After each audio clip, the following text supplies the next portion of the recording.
are the noble truths?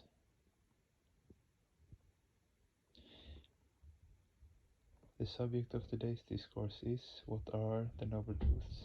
Ananda, Deva, Kalvimani, Bhutani, Yayante, Anandena, Yatani, Yivanti, Anandam, Prayantya, Visham, Vishantiti.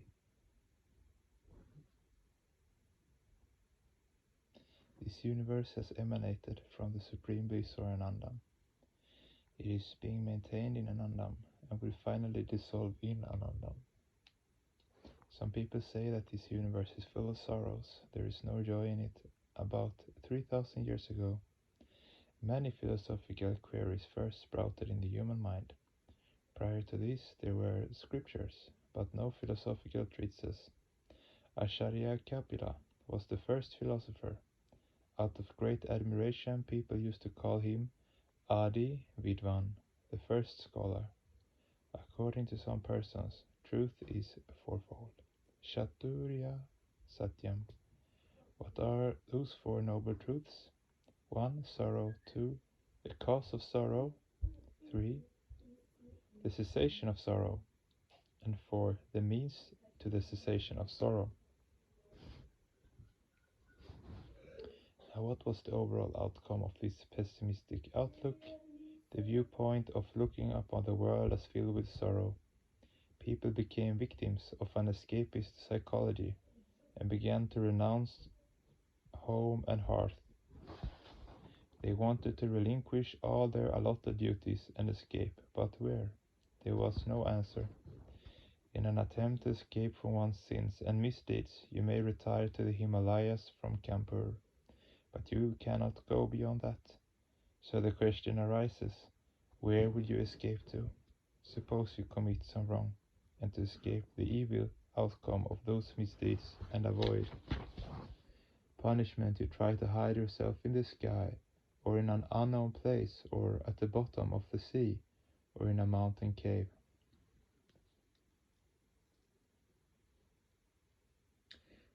But can you really hide yourself anywhere? In fact, in this universe there is not an inch of space where one can conceal oneself to avoid sorrow. If one accepts this world as a reality, one will have to undergo sorrows and miseries. There is no escape. Wherever people go in the universe, sorrows and miseries also accompany them. But to a sadhaka or a devotee, this world is not full of sorrows, rather it is full of joys. Sadhakas renounce their family lives not to escape from the sorrows of the world, but for the attainment of supreme blessedness. Those monks and nuns who renounce family life do not hide themselves in mountain caves, rather they dedicate themselves to the service of all. Transcending the limit of their small families, they identify themselves with the greater happiness of a bigger family. The scriptures say that this universe has emerged from Anandam, or supreme bliss. The word Anandam has two interpretations. First, a particular state where the amount of bliss is so great that no one can possibly be deprived of it. Second, a state where there is no feeling of pain or pleasure, joy or sorrow at all. According to our philosophy, Anandam means infinite happiness. Sukham Anantam Anandam. Where did this universe come from? What is the source of its emanation? Sorrow is not a personal entity. Hence, out of sorrow, nothing can be created. But Anandam, or the infinite happiness, is a personal entity. Paramapurusha, in his eternal stance, is Ananda Svarupa, the embodiment of bliss. When he descends from his eternal stance to his transitory form, then whatever emanates from him in that state certainly imparts less bliss than that which flows. His eternal being, the stage in which Paramapurusha does not create and does not even desire to create anything, is his eternal stance. And the state of bliss in which Paramapurusha in that condition is called Nityananda. On the other hand, When Paramapurusha creates this universe, the living world, he is said to be in his Lila Bhava, or transitory form, and the bliss which he imparts in that state is called his Lilananda. Now the universal question of all human beings is this: why did Paramapurusha come within the scope of Lila Bhava? What was the necessity for this? Why did he create the universe? We understand that this is all his Lila, his divine sport.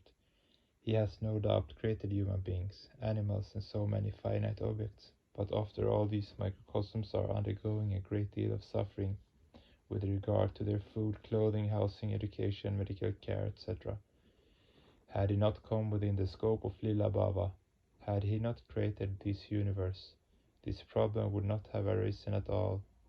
Then, what was the necessity of doing all this? Yes, the Jnanis or philosophers may complain that it would have been better if Paramapurusha had not created this universe, but instead remained in his eternal stance. But those philosophers do not realize that had Paramapurusha remained in his eternal stance, then they themselves would not have been born, and then how could they have disseminated their philosophical knowledge? Similarly, the karmis or people of action should also realize that as Paramapurusha has composed this dream of creation, there are some roles which are happy and some which are sad. And if there are no unhappy roles, whom will the karmis serve? As long as there is sorrow, there is scope to serve. Otherwise, there would be no scope to serve anyone. And what is the Bhakta's view? According to them, when Paramapurusha was in his eternal stance, he was all alone. There was no second entity beyond him. He had the power to speak, but there was no one to talk. He had the capacity to be angry, but there was no one on whom he could vent his anger. Why was this work not done in time? You will have to complete it within such and such a time. To whom could he speak thus? There was no one to hear him. What a pitiable condition. The devotee says that to the philosopher, "Look, philosopher, I do not understand your theory of action. I only know that I exist and my Lord exists. What purpose does it serve to scavenge amidst the garbage? I knew only that my Lord was alone, and to remove this monotonous loneliness, he created a universe within his mind, and divided his creation into numerous fragments. These entities or fragments are not external to him. They are the internal creations of Paramapurusha. He is continuing his divine sport with the numerous entities of his creation. He does not continue his play with any external entity that will complain and say, Paramapurusha is giving me trouble. After all, he is playing with his own limbs, with his own creations.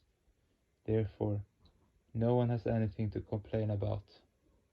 If Paramapurusha is continuing his play with his own limbs, is he to undergo sorrow? Certainly not. It is to enjoy eternal bliss. Can we imagine that he can create this vast world of living beings only to become steeped in sorrows and miseries? Not at all. Rather, he created this universe to play with all and remain in a state of bliss. This was his main intention. Obviously, there is no sorrow behind this creation. Rather, there is joy, there is bliss. As I told you earlier, sorrow is not a personal entity, but Anandam is a personal entity, because it comes from the identity of Paramapurusha himself. And that Anandam has been transformed into the innumerable microcosmic identities. Thus, Anandam, or the supreme bliss, is the penultimate cause of the creation of the universe. Savaisha tada drashtana vashad drishyami garat menesashta nivatmanam supta shakti susaptadrik. The infinite energy that was lying in my Paramapurusha is manifesting itself through the creation of the universe. Paramapurusha is creating and will continue to create in his drama, there will always be new characters every moment. Some will be rich, some poor, some intelligent, some foolish, some stout, some thin, some black, some white, but all are the dramatis personae of his drama. The one who is playing the role of a king today, and the one who is playing the role of a subject, are all acting according to his direction. Those who are playing the roles of unhappy characters are standing on the theatrical stage and shedding tears, and those who are playing the roles of happy people are laughing. But all these tears and laughter are within the drama. A devotee well understands the secret of his drama. He who is playing the role of a king in the drama may be a poor man in real life, and at the end of the play he goes home and chews on dry crusts of bread. But in the drama he was a king. In fact, all the people in this universe are playing the roles allotted to them, but that does not mean that they will truly become that role. They will be as he wishes them to become. Each and every living being is the progeny of Paramapurusha. All exists within him, and ultimately they will all merge in him. So no one should even belittle oneself.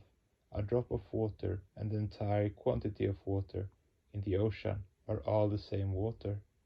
The difference is only that one is very small in quantity and the other is vast. When the drop of water identifies itself with the ocean, then no one will call it a drop any longer. It has become one with the ocean. Now it may be said that the microcosm are very small. How will they become vast? Pasha bado bhavet jivaha, pasha muktaha bhavet jivaha. But how to get rid of the bondages? By doing sadhana and kirtana, one will have to move forward. One must not be caught in the snares of bondage. Human beings come onto this earth for a very short period, and they must make the fullest utilization of the short span of their lives. They should always remember that they be tiny, seemingly insignificant portions of this universe, but after all they exist within him and remain with him. Usually they do not realize this because they are bound by the snares of Maya. They do not realize that, however insignificant they may seem, they are with him, and as there cannot be anything outside of Paramapurusha, they also exist within him, and thus he has become their personal property. Those who are wise, from the worldly point of view, are less devotional. They say, as Paramapurusha belongs to all, thus he belongs to me also. The karmist people of Achen say, as Paramapurusha is mine, he belongs to everyone else as well. But the devotees say, as Paramapurusha is my personal property, he belongs to me and to me alone. I am ready to give up everything else, but not him. People say that human beings are assailed by their individual sins and misdeeds. This is no doubt true, but at the same time it is equally true that human beings are the progeny of Paramapurusha. If Paramapurusha is Purnavatar, the complete Lord, then human beings also can be Kalavatara or Amshavatara or Kandavatara, partial manifestation of Lord, and can become one with him. He is always with human beings. He is watching whatever they do, for they are all within his vast mind. Sahasra Shirsha Purushaha Sahasrakshaha Sahasrapat Sabhumi Vishvato Vritva Tyatishta Shada Shangulam Purushai Vedam Sarvam Yadbhutam Yatshabhavyam Utamritatva Shishanu Yada Nenatirohati Rigveda Purushuktam. A unit entity has a small mind, but Paramapurusha has an infinite mind. Then how far can you get through debate and argument if you starve for 2 days? On the third day, your power of thinking will be paralyzed. You possess so little power, whereas Paramapurusha possesses a vast mind. You see with only 2 eyes, whereas the Supreme Entity has innumerable eyes. You take the help of your mental eyes to see the images in your mind, but to see you, Paramapurusha, does not require any eyes at all, because you are within his mind. Sahasrapada. When you move from one place to another, you require a vehicle, but Purusha's legs are extended everywhere. He does not need to move from one place to another. If you go to another place from here, you cannot think that Purusha has gone far from you, because in fact you are where you were. He has entered each and every part of your mind. Whatever you are thinking, have thought, or will think in the future is all known to him. Does that mean then that he is terrible or frightening? Not at all. On the contrary, he is all merciful. He is showering his compassion on all. He scolds people only out of love, out of a spirit of welfare for all. Purusha evedam sarvam yadbhutam yacha bhavyam. Whatever has been is being and will be created. It's all within the macrocosmic mind. Even time, space, and person all emanate from his mind. Therefore, he is already of what was created and what is going to be created. If you perform virtuous deeds and thus elevate yourself to higher realms, Purusha will be there with you. Conversely, if you degrade yourself to hell due to your misdeeds, there also he will be with you, because human beings are all a part and parcel of him. Hence, under no circumstances should people worry about anything. If you really go to hell, then there are also you will do sadhana and kirtana, and wherever you do kirtana there, Purusha will have to come, because he himself has said, Naham tishdami vaikunta yoginam hridayena sha madbhaktaha yatra gayanti tatra tishdami narada. I do not reside in heaven, nor in the heart of yogis, but wherever my devotees sing kirtana, I remain there. For me there is no difference between a literate and illiterate person, between a scholar and a fool. So when Purusha is with you in all circumstances, and when you are not alone, then how can you say that the world is full of sorrows? Rather, the world is certainly full of joy, because it is from joy that the universe has emerged. In joy it is being maintained, and finally the culminating point of all movement is the supreme bliss. I have often told you that one of the many names of Purusha is Hari. Harati Papani Ityartha Hari. That is, the entity who steals all the sins of the microcosms is Hari. All the microcosms are part and parcel of Purusha.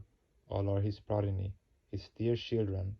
Human beings, out of ignorance, commit sins, and supposedly for this they are sent to hell. But if some bad actions are committed naturally, their consequences also must be undergone.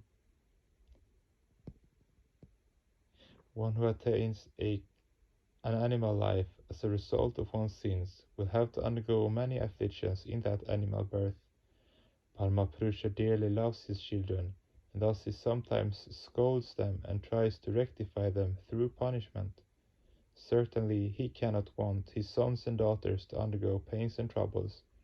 Rather, he wants them to progress physically, mentally, and spiritually. And what does he do to protect you? He must lighten the burden of your sins, and thus he steals them away from you. He tells his affectionate devotees, surrender all your sins to me. But the devotees' hearts are always filled with love for him. How can they give their sins to him? They will rather say, I will feed him with dainties and delicacies, and sing sweet devotional songs to him. How can I give my sins to him? I cannot. But until one's sins are surrendered, one will have to undergo the vicious cycle of endless births and deaths. So what does Purusha do in that case? Without taking the permission of the devotees, he surreptitiously steals their sins. And thus they become liberated from the bondages of all their sins. As this burden of sins is removed, the devotees can move forward at a much faster speed and arrive sooner at their destination. For this act of stealing, one of the names of Purusha is Hari. Kalyana Mastu. May you all be blessed. 20th of March 1979 DMC Kanpur.